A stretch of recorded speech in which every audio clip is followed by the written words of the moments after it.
Welcome to a Faithful God podcast. I'm your host, Tammy Rossell, and today on the show, we're going to dive into the book of Ruth and learn 3 characteristics to help us through the hard times.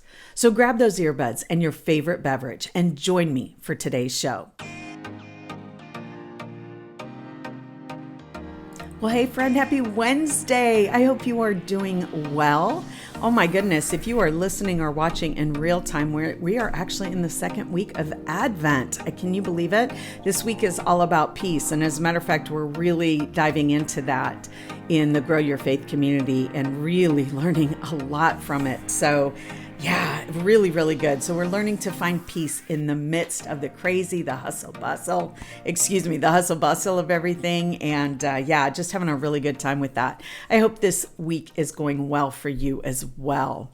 So listen, I love talking about Ruth, but before we dive in, I want to remind you wherever you are listening, or if you're watching on YouTube, be sure to subscribe to the show so you don't miss out on any of the episodes.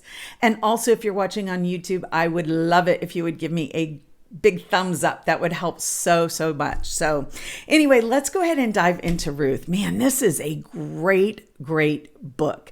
And it has all the makings of a really good movie. It has tragedy. It has hope. It has blessings in the midst of the hard times. It has, triumph and restoration. I mean, what a great movie it would make. Now, if you have never read Ruth before, I highly recommend it. It's only 4 chapters. It's very easy to get through. But there's just so much in there that I think is so important. But just in case you haven't read it, or it's been a while since you read Ruth, I'll kind of get you up to speed here. So in the book of Ruth, we have 4 main characters, which is Ruth, 3 main characters with an extra one, another character that's kind of there short. We hear about her very one and that's about it. But so it's Ruth and her mother-in-law Naomi, and then Naomi, one of her closest relatives, who is Boaz. So here's what happened, to give you a quick backstory. So there was a time in Bethlehem where there was so much famine. They were really hurting. And so Naomi's husband and their 2 boys, Naomi's husband picked them up and moved them to Moab. Now, this is really important to understand because Moab was actually a pagan community. They actually worshiped idols. So it must have been really bad in Bethlehem for Naomi's husband to move his family to this community. There was a lot of hostility between the 2 communities, and so it must have been incredibly hard. I mean, how many times have we had to do things, we knew we had to do them and we stepped out and did them, and as difficult as it was. Well, as Naomi's boys grew up, they actually married 2 Moabite women, Orpah and Ruth. Those were the 2 women. Now, again, they were from Moab. So they actually grew up worshiping idols. They grew up doing that. And I'm going to give you just a really good quote here real quick from Susan J. Nelson. And this is really important to understand about Ruth. So it says, she never engaged in immorality, yet she broke many molds for young women of her time. She lived in a culture where you were expected to stay with your own ethnic group. So she was expected to stay with the Moabs, right? And you didn't choose your religion. You were born into it. You worshiped the gods your people worshiped. So all throughout this land, they were worshiping idols. They were not worshiping the same God that Naomi and her family were worshiping.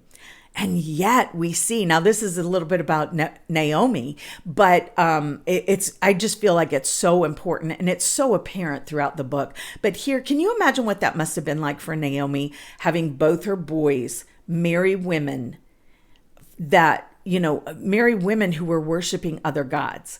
And she loved and feared her God dearly.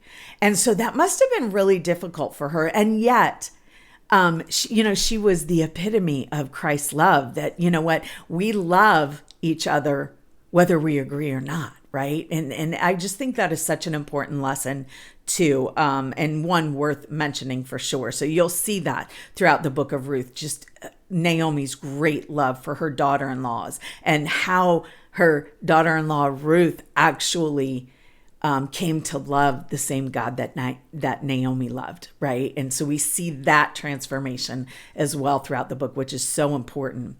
Well, after Naomi's husband died, then unfortunately even more tragedy happened, and both of her boys had died. You can imagine how bitter, how hurt, how angry, how devastated Naomi must have been. But as you know, in that time for widowers, and I'm just going to read something from my Bible here because it's so important to understand this. But in that time, there was almost nothing worse. And again, I'm reading right from my Bible, some of my study notes, but it says there was almost nothing worse than being a widow in the ancient world. Widows were taken advantage of or ignored. They were almost always poverty stricken. God's laws, therefore, provided that the nearest relative of the dead husband should care for the widow. But Naomi had no relative in Moab, and she didn't know if any of her husband's relatives were alive in Israel. So here she was in this foreign land. She had no nearest living relative. So therefore, she knew what life, would like. She knew what was going to come for her. Like it was almost always, like it said in here, almost always poverty. Like that's what she was doomed for, right? And how many times have you been in a situation where you've thought to myself, I am doomed to live the rest of my life like this. I am doomed for this trouble. I mean, I've thought that many, many times. Excuse me. Sorry. I've got to keep that water going. So anyway, so we know that this has happened. So what Naomi did is she decided to pack everything up and go back to Bethlehem, go back to to Judah. And Bethlehem was a part of Judah, by the way. So go back to there where her husband still had land. She felt like that was the only thing for her. So Naomi and Orpah, they all three packed everything up and they go on this walk. Well, in the midst of it, as they're walking, Naomi stops and says, look, and you can go back and read the verses. I won't read all of them to you or anything like that. But basically, Naomi says, look, there's going to be nothing for you here. You need to go back. She says, I don't have any more sons for you to marry. And even if by some chance I was able to have another son, you can't wait for that, right? And so Naomi, in her great love for her daughter-in-laws, she said, go back to your people. Right? Because again, these women were going with her. They were going to be foreigners. They were going to be in a land where, there's a lot of hostility between the two. And Naomi, in her great love for them, was saying, hey, listen, your best bet is to go back home and find another husband to care for you. So Orpah, she didn't want to, but she did it anyway, very reluctantly, went ahead and went back. But Ruth said, no. I will go where you go. I am not going anywhere. I will go where you go. I mean, great love and devotion for her mother-in-law, right?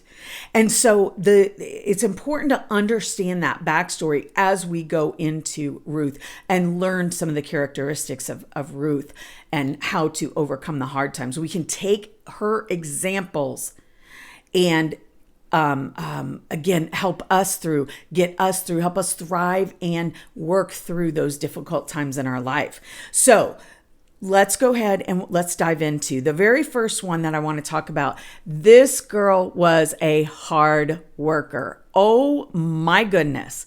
As you see, when she goes and, they go and they make their home again, and Ruth sees that, look, they're poverty stricken, They have no food to eat. They have no way to make ends meet. And so Naomi says, hey, look, How about if I go into a field and I glean what the workers left? And what that means is she would stand behind them, and anything that they had left behind, she would pick up and then be able to bring home to Naomi. She was a very hard worker. This girl was not afraid to get her hands dirty. She saw a need and she took care of it. She went out and did what needed to be done. So this girl had an incredible work ethic.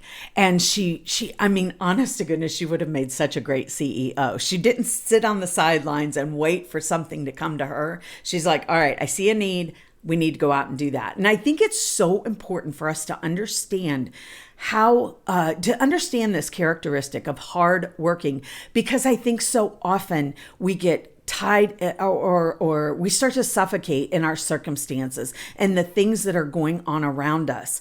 And it's so hard. It feels so impossible to us that we just sit there and we camp out in the pain of our circumstances. You know my story if you've listened for any length of time. I did that for years and years. I camped out in the pain of the migraines and the circumstances around me, and I couldn't work and, all the things. And but it was when I learned that, I've got to take a step. There are things that I still need to do if I want to experience freedom from these migraines. And again, if you know my story, you know that the migraines, I learned to find peace in the midst of them, that the migraines didn't change, but I was able to find peace in the midst of them. And those are, you can go back and listen to some previous podcast episodes. I don't want to get into that too much. But what I want you to understand is that even no matter what your circumstance is, whatever it is you want to experience, you want to experience that full life that God has for you. You want to experience peace in the midst of the pain. You want to experience and get up and out of the hard times. There's work we've got to do, my friend, just like Ruth. Man, this girl was a widower in a foreign land. She lost her husband, her brother-in-law, her father-in-law. She lost these people in her life, yet she saw a need and said, you know what? I've got to get up and do the work. I can't just sit here and cry, woe is me. I've got to get up and stop. I've got to stop camping out in my pain, and I have to get up and I have to do the work. It's the Bible verse is 1 Corinthians chapter 5, 6 through 8. And it talks about how we do the work, we plant, we sow, and God will give the increase. I'm going to go ahead and read to you from the Voice translation. And it says, my job was to plant the seed, and Apollos was called to water it. Any growth comes from God. So the ones who water and plant have nothing to brag about. God, who causes the growth, is the only one who matters. The one who plants is no greater than the one who waters. Both will be rewarded based on their work. In other words, we've got to get up and do the work, my friend. We can't sit there and cry, woe is me, and expect for there to be a change. If we want to see blessings in the midst of the pain, if we want to experience God's peace, right? That peace that comes from within, that the fruit of the Spirit, we've got to get up and do the work so that God can provide the increase. Can He deliver us from this stuff without us doing that? Absolutely He can. But is that going to teach us anything? What is that going to teach us? How is that going to shape us and mold us and prepare us for what we have next? For what He has planned for us. If we want to experience all God has for us, if we want to stop suffocating in the pain of our circumstances, we have to be a hard worker like Ruth. We have to get up. I'm not saying this is easy, friends. Oh, it's not easy. But we have to get up and do the work. Imagine that. If you think about it, Ruth, again, a widower, a foreigner. And this woman is going to go out and glean from what the workers left behind in a particular field. Can you imagine what that must have been like for her? How difficult that was? How courageous and brave that was to get out there and do that? But she saw a need and she wanted to help provide for this woman that she loves dearly. And so she got up and she did the work. Ruth was a hard worker. The second characteristic of Ruth that we're going to talk about today is humility. This girl was humble. She was not on her high horse. She knew what needed to be done and she humbled herself and did it. And again, it's so important to understand what was going on and what the culture was like back then that you know what, as a widower, she didn't have much going for her in life. She didn't have a lot going for her. They didn't have a way to provide. They didn't do any of those things. And yet Ruth humbled herself. Again, going out behind the workers in Boaz's field to glean, to grab any grain that was left behind. She humbled herself and did what needed to be done. Another way she humbled herself is when Naomi said to her, Naomi said, you know what, it's time. It's time for you to find someone who can take care of you. And that's when she said, you know, you go to to the threshing floor after Boaz is done for the night. And again, you can read this in your Bible. Go back, read it. It is a really good book, and it's so important to understand these things. But you know, Naomi says, "Hey, listen, you need to do this," and Ruth knew. Or she must have known because they knew that women weren't allowed on the threshing floor in that time. They weren't allowed that. And yet she humbled herself and said, okay, this is what Naomi is instructing me to do. This is what she's telling me to do. So I am going to humble myself.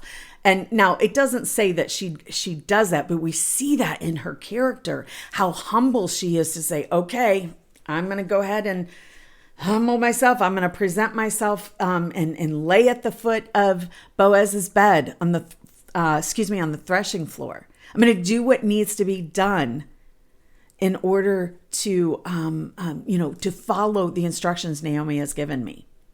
Another way she was humble was when she accepted Boaz's gifts, the gifts in the field where he says, hey, look, come and you can work alongside of us. And, you know, Boaz gives her these gifts. I mean, he was such a kind man of integrity. And, you know, he allows her to, work beside them in the field. And then when she goes on the threshing floor and he must have been so bewildered, what on earth are you doing here? But then as a man of God, he knew that he needed to take care of this living relative, this Naomi, his relative Naomi, and to take care of her daughter-in-law. And Ruth humbled herself and allowed those and accepted those gifts. Now, here's what I want to encourage you. In those times of trouble, whatever the trouble is, how many times has someone offered a gift and you have thought to yourself, no, you want to say no. You immediately jump up and say, no, we're okay. I've done it many, many times. I don't want to accept this gift because, that makes me feel less than, right? But here's the thing, my friend. So many times we don't, we see it as a handout. That's what I'm trying to say. We see it as a handout instead of seeing it as God's blessing. See, God provides blessings in many, many ways. And so often we think to ourselves, I don't want to bother someone. I don't want to be a burden. No, I can't accept that. I can't accept that from you. And what you are doing is rejecting God's gift. Did you catch that?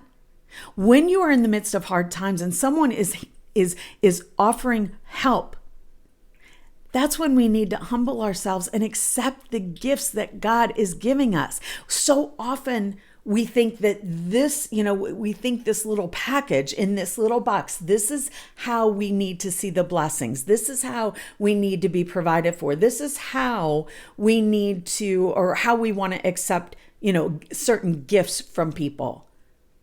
When we need to stop putting it into a box, his blessings, his gifts, into that box that we think it should look like. and learn to open ourselves up to all of the gifts that he is providing. When someone is wanting to help you out, you need to humble yourself, and you need to, and we, by the way, we need to humble ourselves, and we need to open our eyes that God's gifts, God's blessings come in many different ways. We just have to humble ourselves and accept it. That's not easy to do, friends. I think we have grown up, to handle things on our own, to take care of things on our own. But we can learn from Ruth, who accepted these blessings from God. They just came a little bit differently. They didn't come in the form of a check in the mailbox. They didn't come in the form of Publishers Clearinghouse showing up at your front door saying, hey, you won. They didn't come in the form of an extra bonus. They came in the form of form of maybe someone purchasing or maybe making a dinner for you or buying a dinner for you. Maybe it came in the form of donations of clothes. Maybe it came in the form, or it's being offered in the form of someone cleaning your house for you. We've got to humble ourselves and break the mold of what we think God's blessings should be, and open our eyes to the blessings and to all the blessings that he's given us. It's a hard thing to do because so many of us have grown up thinking we have to stoically do it all on our own, and we can't accept gifts. And if it doesn't come in the form of a check, or it doesn't come in the form of whatever it is, you fill in the blank, that there are other forms of blessings God will give us. The other thing is, friend, too, we need to understand, let me take another sip of water here.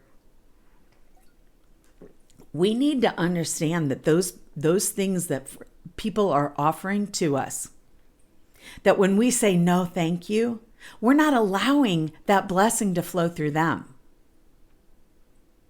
Right? God put us on this earth. What do we know? To make him known and bring him glory. And the way we do that is to shine brightly for God. The way we do that is to offer whatever it is that we can to point back to God, to show our love for one another.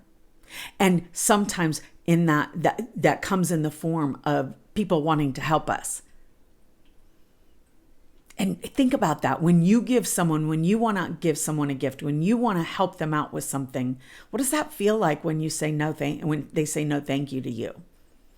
I mean, you get it because we've grown up thinking we have to do it all on our own, but we want to bless that person, right?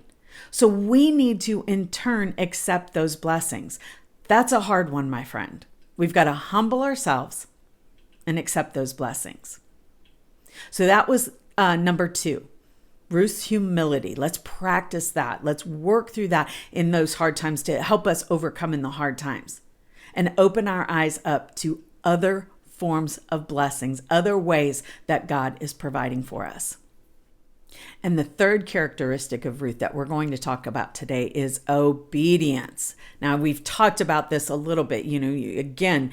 She did what Naomi asked. Naomi said, hey, listen, go to the threshing floor, go to there. We've got to find you a suitable husband.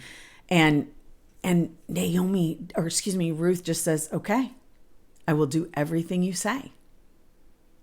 Okay.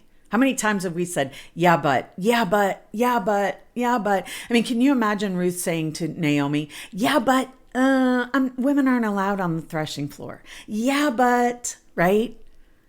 We've got to stop yeah-butting. We've got to start being obedient where God is calling us, where we are told. And she is so good at that. Ruth is just so obedient. She must have been scared out of her mind to have been, caught on that threshing floor, right? I'm going to read you a quote from, this is from Bible Study Tools, actually. It says, she strikingly exemplifies the truth that participation in the coming kingdom of God is decided, not by blood and birth, but by the conformity of one's life to the will of God through the obedience that comes from faith. I'm going to read that again. She strikingly exemplifies the truth that participation in the coming kingdom of God is decided not by blood and birth, but by the conformity of one's life to the will of God through the obedience that comes from faith. This girl was obedient. She chose. It was a decision. She decided to follow what Naomi was asking her to do. In fact, Ruth replied and we go down to Ruth chapter 3, verse 1 through 5. And at the very end, in fact, the whole thing, I'll just read the whole thing to you. So this is the New Living Translation. And it says, "One day Naomi said to Ruth, 'My daughter, it's time that I found a permanent home for you so that you will be provided for.' Boaz is a close relative of ours, and he's been very kind by letting you gather grain with his young women. Tonight he will be winnowing barley, at the threshing floor. Now do as I tell you. Take a bath and put on perfume and dress in your nicest clothes. Then go to the threshing floor, but don't let Boaz see you until he has finished eating and drinking. Be sure to notice where he lies down, then go and uncover his feet and lie down there. He will tell you what to do." And then, are you ready for it, my friend? Obedience right here. "I will do everything you say," Ruth replied. Simple. Okay. I know what needs to be done. I will do everything you say. And you see, throughout this time,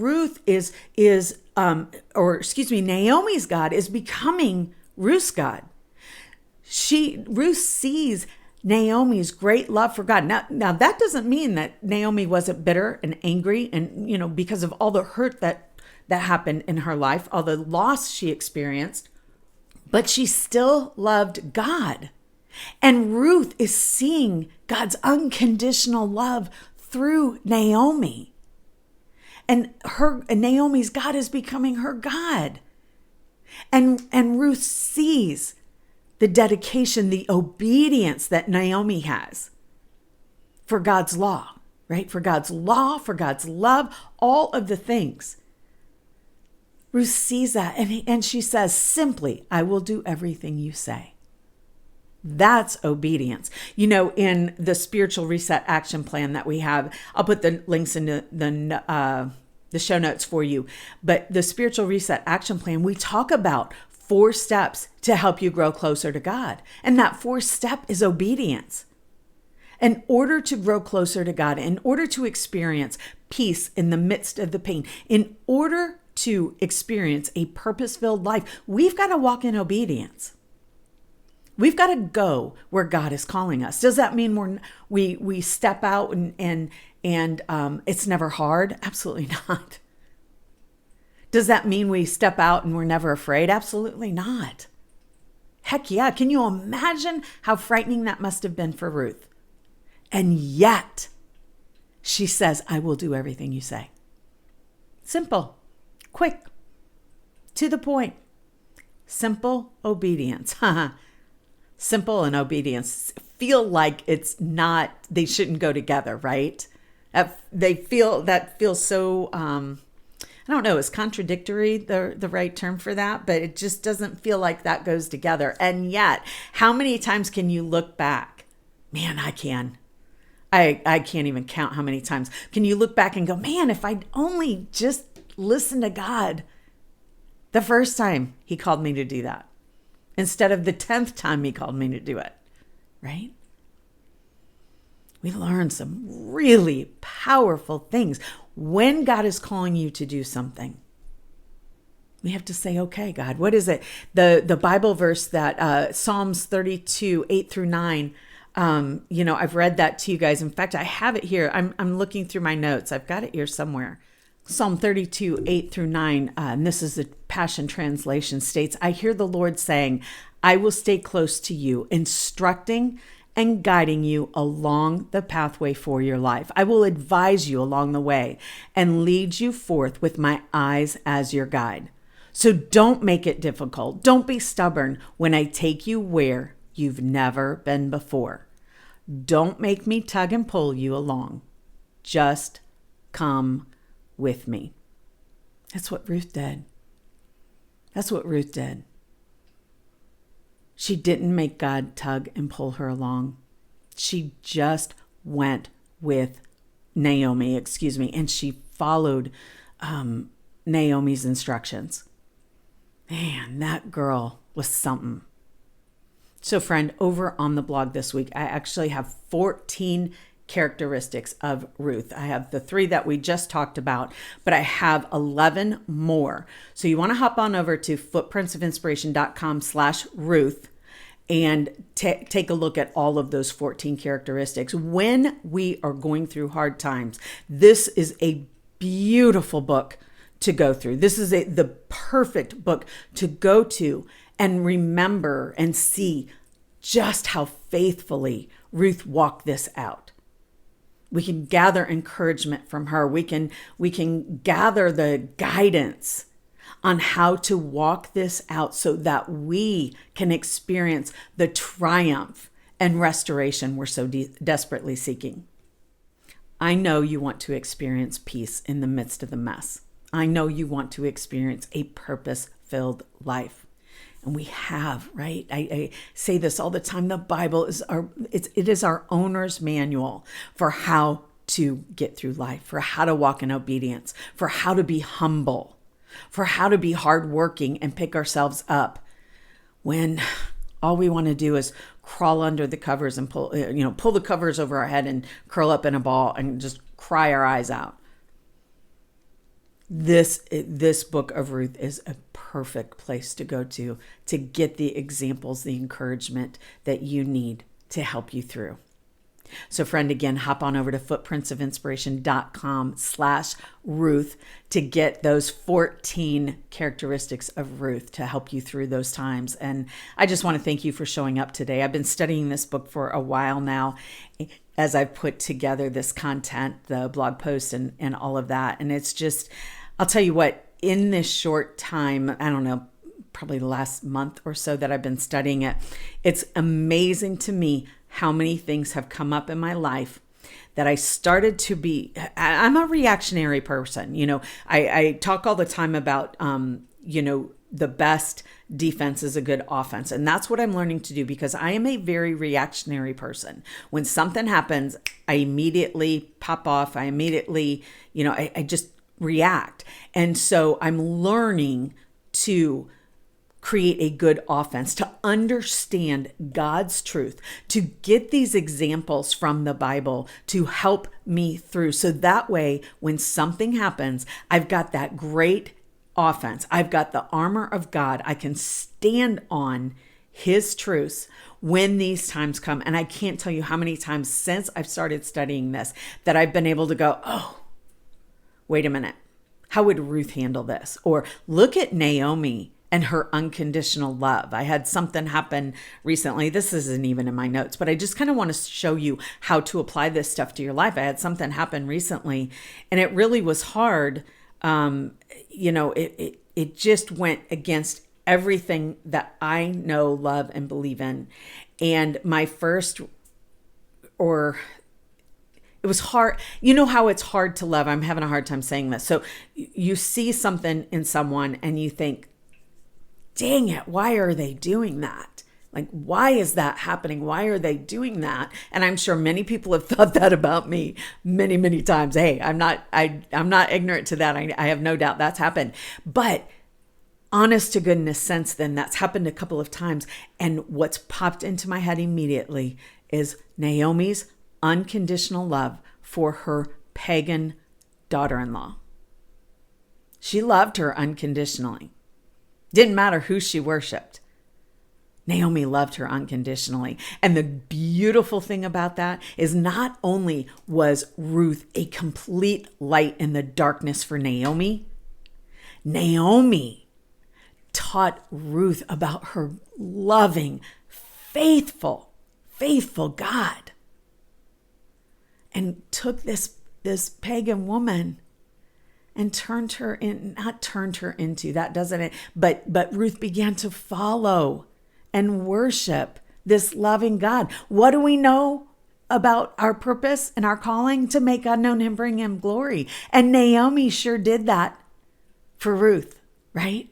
So much we can learn from Ruth. We can learn so much from Boaz and his humility and his commitment and all of those things. But in Ruth, and then what Naomi did for Ruth, and also just Ruth and what she did for Naomi and her love and the way she handled and walked out what must have been just an impossible situation for her while she was grieving her husband. Yeah. A lot we can learn from her for sure. So friend, I would absolutely love to hear from you. If this blessed you today, do me a favor, take a screenshot of it and share it on social media. If it blessed you today, share it with a friend. Let people know. And so we can, we want to just help each other through the hard times. And if we can do that, and if this blessed you today, let's help someone else do that. So I would really appreciate it. And I know it would be great because it's not about, me and this podcast episode. This is about helping others point them to God's right to God, to make him known and bring him glory. And if we can do that and help someone else thrive and overcome the hard times, that's exactly what God's calling us to do, which is incredible. So friend, listen, thank you so much for joining me today. I'm so excited that you choose to show up each and every week. It really means the world to me. And I hope you guys have a great rest of your week. Don't forget to hop on over also and grab that free Advent challenge. I will put that link in the show notes as well for you. So friends, have a great rest of your week, and I'll see you back here next week for another episode of a Faithful God podcast.